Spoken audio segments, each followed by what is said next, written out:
Bu ülkenin insanların da hakkı var. Bu ülkenin insanların hakkı var ki ne bileyim bir 5 yıl 10 yıl insan kimi yaşasınlar. Bu yazık insanlar bak məktəbdə oxuyur. Bir insandır da, biri oğlan bir kız.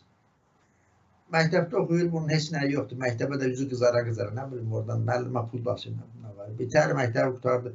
İnstituta girdi, girmədi, əsgərliyə getdi, getmədi. Bax gəldi, hoparlandı. Sonra evləndi. Bu qaynanadan ayıfdı, bu qaynatadan ayıfdı, bu belə.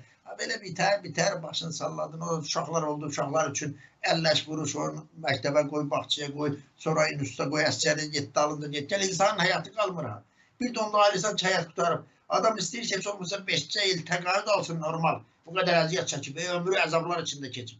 Normal təqaüd alsın, bir 3 yıl özü normal insan kimi yaşansın, heç kimə ehtiyac olmasın. Bak böyle geçsin istəyəndə, mesela üçün Antalya'da geçsin bir hafta, mesela deniz qırağında dincəlsin, gəlsin. Yoktur sənin, heç nəyin yoktur. Bu ölkədə bir o şortu bu qənnələrdir, bir de bu qudurğan o elita dediğimiz. Qalan heç kimin, mən üstləmə, indi özüm də, mən eşək boydadan mən bir arzum var, bir dəfə İstanbul'a getmək. Ömrümdə görməyin ha kişi. İstanbul nə böyük şeydir ki, adamlar su yol eləyiblər məsələn, düzdür.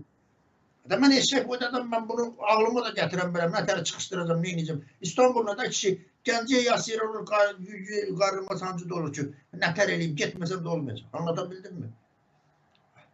Sən də deyirsən ki, bu fəlakət olur. Nəyə fəlakət? Mən nə fəlakət eləyəcəm bu ölkədə? Nəyə gücüm çatır mənim? Hala o da, nə bileyim, bu insanlar deyirəm da, bütün ömrünü gecə günü çallaş, vuruş, ay uşaq oxusun, əsgərlikdən gəlsin, oy onu evləndirim. Bir də ayrılsan ki, ömür qutarım. Təqaüd vaxtıdır. Təqaüd də eləyiblər ki, başına döndükləri. Deməli, elə yaşaddı qoyublar ki, hər 100 nəfərdən bəlkə onu oraya çatmıyor.